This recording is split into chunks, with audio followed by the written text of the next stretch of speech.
मुझे पता नहीं था भैया कि दिल्ली में एक मेरे बड़े भाई बैठे हुए हैं। हम तो भाजपा सरकार से भी अनेकों सवाल किए हैं, बहुत सारा वीडियो बनाए हैं, सवाल किए हैं। कभी भाजपा वालों ने मेरा गर्दन दबाने का प्रयास नहीं किया। आपने जो किया मैं सदा जीवन भर ऋणी रहूँगा। एक मिठाई मैं अपने हाथ से आपको खिलाना चाहता हूँ। आप इतना तकलीफ झेल के आए हैं,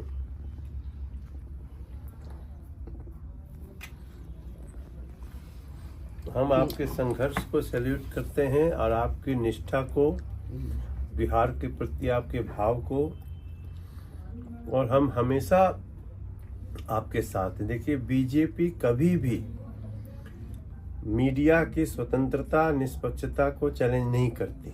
और मेरा 5000 वीडियो है जिसमें 4000 बीजेपी शासित प्रदेश में घूम घूम के है।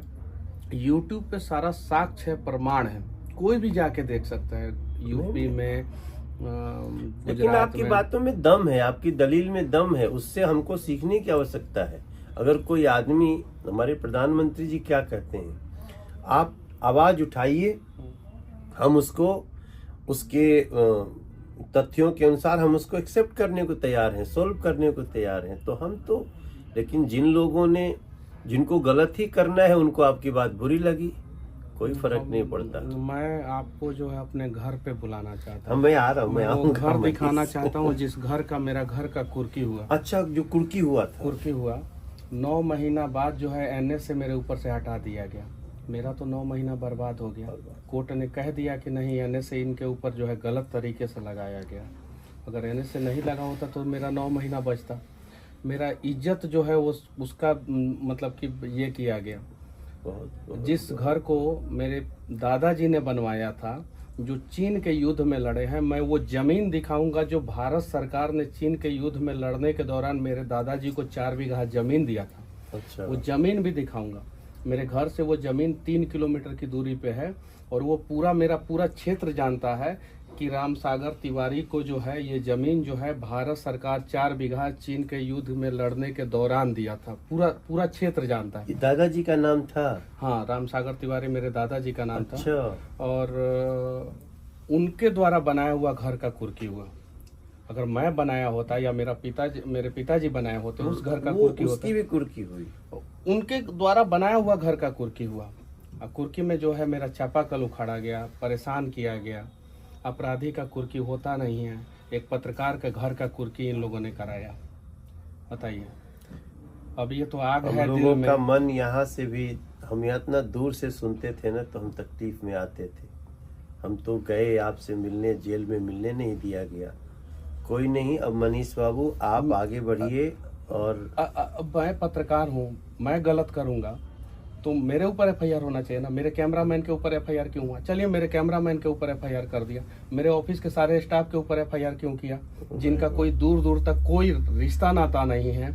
गरीब बच्चों को जो है मैं सिखाता हूँ, आगे बढ़ाता हूँ। मेरे ऑफिस में जितने काम करने वाले बच्चे हैं, दलित के बच्चे हैं, ओबीसी समाज के बच्चे हैं, स्वर्ण के बच्चे हैं, सब गरीब परिवार के बच्चे हैं। उन लोगों को मैं सिखाता हूँ। और मनीष कश्यप गलत किया था। अगर मान लीजिए कि किसी भी चैनल का कोई रिपोर्टर से किसी कारणवश गलती हो जाता, अगर मैं अपनी गलती को मानता भी हूँ सरकार के नज़र के हिसाब से, तो क्या सारा कंपनी के स्टाफ के ऊपर एफआईआर कर दिया जाएगा?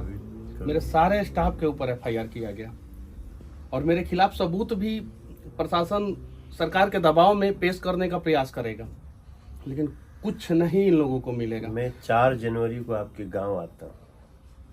एक बार आएंगे 4 जनवरी में गाँव आए और देखिए कि मतलब कि किस स्थिति में हम लोग रहते थे और कैसे हम लोगों को घर का कुर्की हुआ।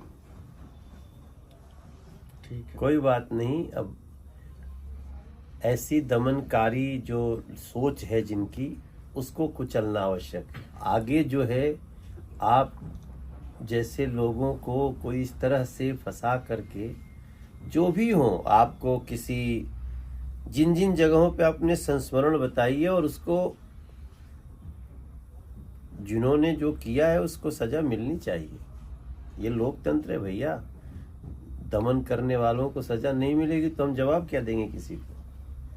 हम 15 केस में बेल लिया मैं।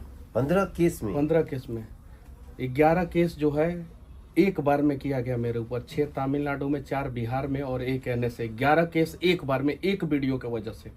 और वो वीडियो मैंने नहीं बनाया था, जिस आदमी ने बनाया था उससे दूर दूर तक मेरा कोई संबंध नहीं, ना कॉल डिटेल्स, ना कुछ मैच नहीं किया। किसी आदमी ने बनाया, उसके वजह से मेरे ऊपर।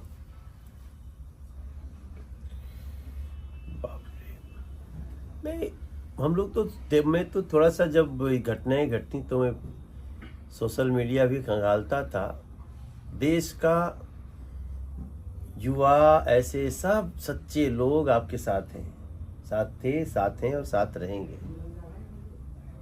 हम आपके गांव आएंगे। चलिए एक बार आएंगे, 4 जनवरी को हम आ रहे हैं आपके यहाँ। गांव आके आपके उस घर को देखेंगे, गांव के लोगों से मिलेंगे।